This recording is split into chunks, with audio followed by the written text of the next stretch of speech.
aslida shunday bir maskan borki, har birimiz bunga intilamiz. Ishdan, mehnat jarayonlaridan shu oshon sari shoshamiz. Unda bizni chorlaydigan yaqinlarimiz mehri, umrimiz mazmuni bo'lgan jigargo'shalarimizning yurak tafkunchasi. Albatta oilamiz, xonadonimiz.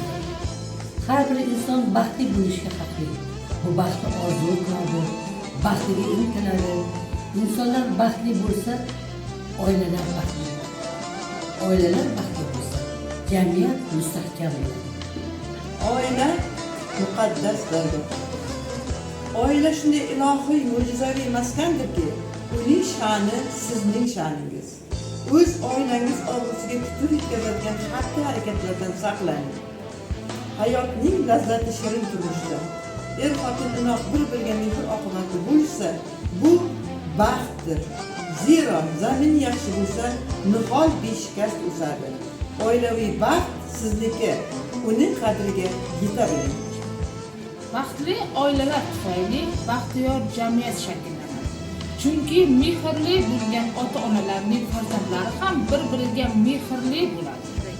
Oilaning muqaddasligi avvalo o'zimiz tug'ilib o'sgan va keyinchalik o'zimiz barpo etgan muhit ekanligidan ham bilishimiz mumkin.